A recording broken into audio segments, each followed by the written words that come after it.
It's an absolute disgrace that the Congo is fighting such a dangerous disease with such third world infrastructure. The wealth of this world can't do better than that. Maybe you deserve it. Maybe you deserve an outbreak. Not saying that I'm willing it on you or wishing it on you, but you might be willing it and wishing it on yourselves.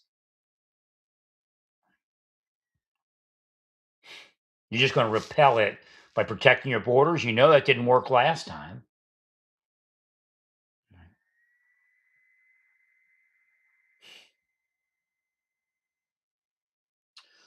The reason that we want a second perimeter and we don't want the security force, again, this gets crazier. If this continues on, the people are going to get crazier and attack these facilities more and more.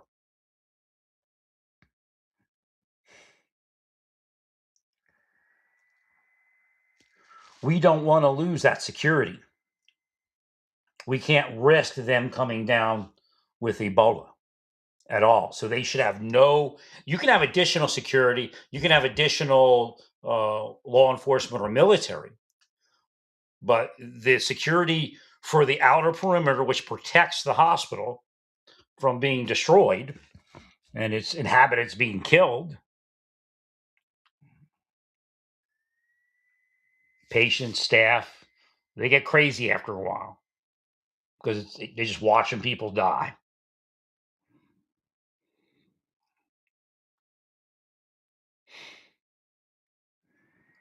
So you have that security perimeter. You have a double fence, and in between the double fence is your security force. They should have some sort of uh, protected feature there, like a tent, or a structure that they can retreat into if they need to, as far as uh, as far as protection from the elements, taking a break, that type of thing. You might want to put in some guard shacks.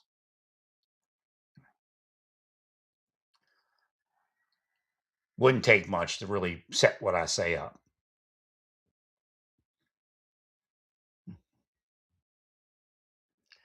So we send them some. I don't think you want to send your military in there, but your military has these structures. Plus, there are probably other places also. FEMA probably has some, and whatever the foreign entities are. So at G7 in the minimum, I mean, Russia and China might want to help because economically, if this gets out of control, it gets crazy.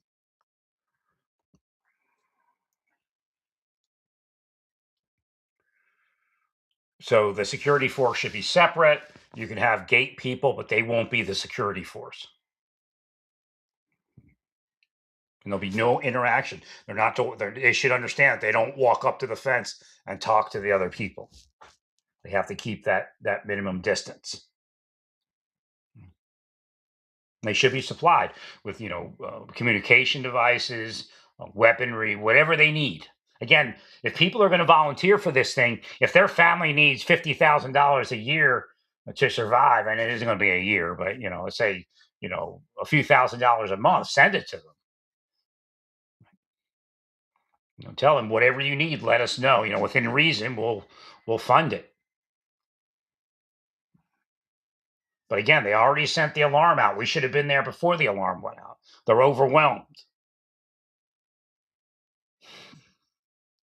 There are people that will volunteer, but they need help getting there and need help with whoever they leave behind, their wife, their family, their mother, their kids.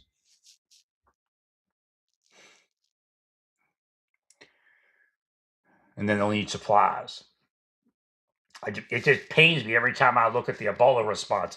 I look at the third world uh, infrastructure they're dealing with, and nobody helps. We should already have brand new mobile hospitals sitting on the ground. Or if you have something a little older, that's fine, but it shouldn't be a third world tent city just kind of strung together haphazardly.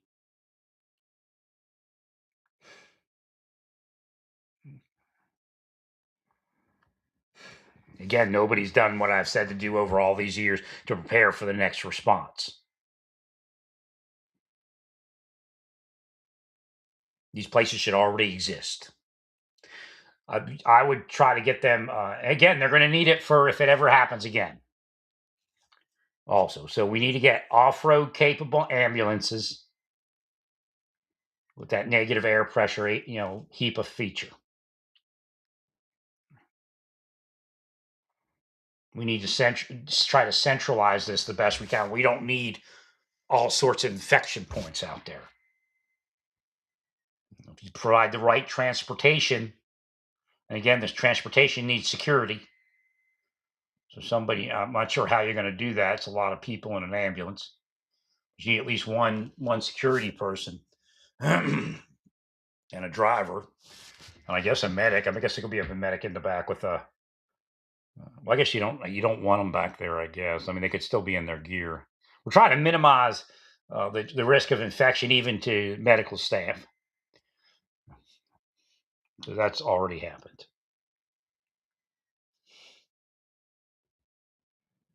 Again, I guarantee it's the third world infrastructure that's causing it.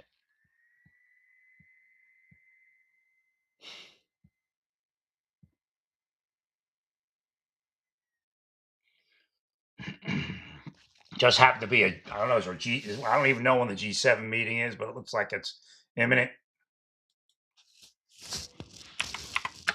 I just said G7 off the top of my mind. Okay, so when is it? June 15th. So that's still a little ways away.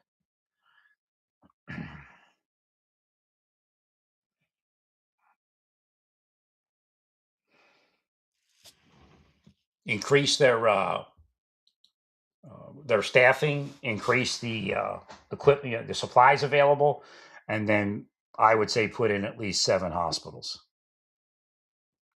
mobile hospitals, and give them an ambulance fleet to move people because we don't need all these individualized infection points.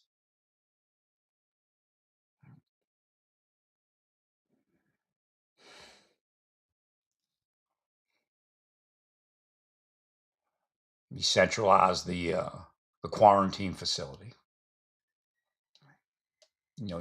Obviously you'll have 7 of them if I would send 7 hospitals. Now I'm not sure on decontamination how that works if they have to be destroyed after. I'll do some research on that.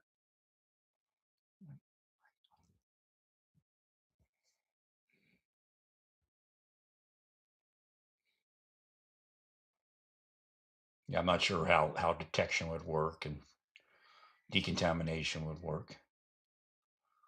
Well, you don't want it, you don't want it hiding in some sort of mobile hospital, especially this variety of the Ebola, this particular strain. This is the one we dealt with before, I think.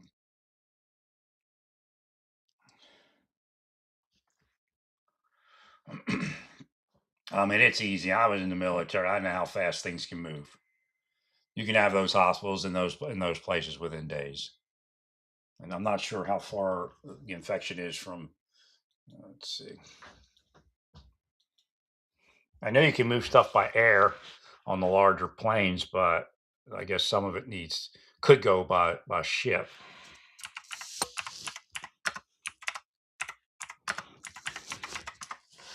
I don't know how far into the interior we're looking at. But again, that's the idea is to select your quarantine locations, and then between there's 2 ports that they could use. Oh, there's one on the Congo River. I'm just not sure how they work. I didn't look at the exact location. Port of Banana and Port of Boma and Port of Matadi.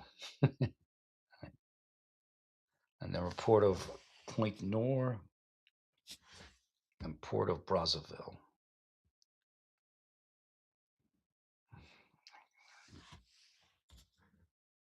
So we have ports and we have airports.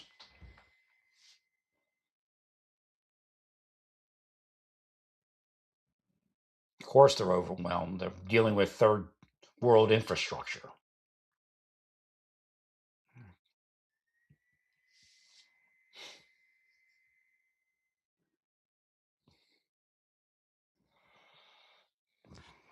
So get the get some infrastructure in there, mobile hospitals, and just keep sending supplies in. All the masks they need, all the suits they need, everything. Just keep sending it in, or it's going to become a mess. Now, it's very rare that Ebola gets outside of Africa, but the quicker we deal with it, the easier it's going to be for us, because then we can stand down at an earlier point. And again, who knows? We got people even on ships that could be contaminated right now. Or maybe not even experiencing the illness, just bringing the illness forward in some sort of way.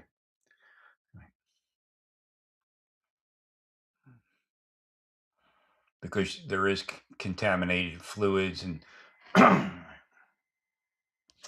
urination, I think, can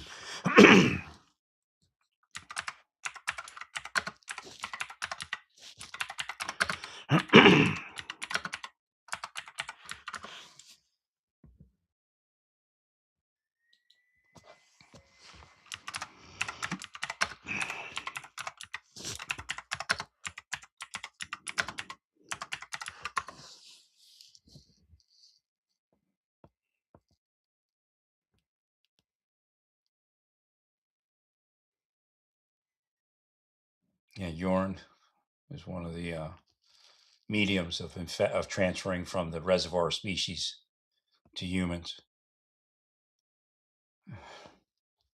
And that could be on a ship. I don't know how long it lasts. Let me see.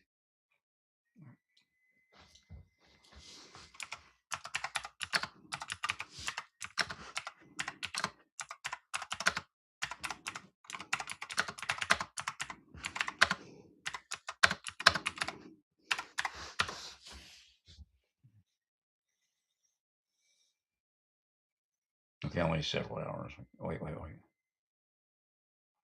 on a second, remain in several days at room temperature.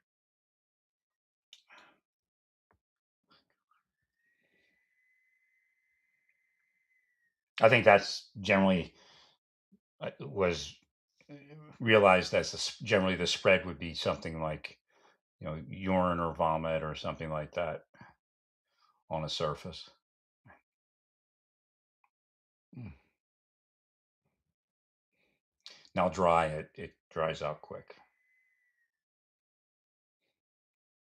The risk on a cruise ship or cargo vessel is highest if there is contaminated wet material like blood, sweat, vomit, or feces left behind. Right.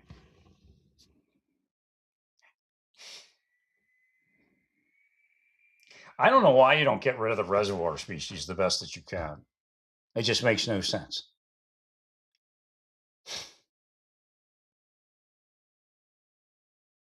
Makes no sense.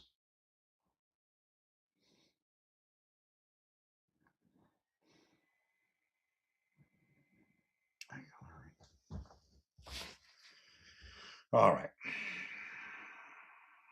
But I mean, it just makes sense to send what you can as early as you can. I don't understand. I mean, don't we have people assigned to this stuff? Or are they just deep state? They just look pretty. Well, stay peaceful. Praise God in all that you do. Praise God.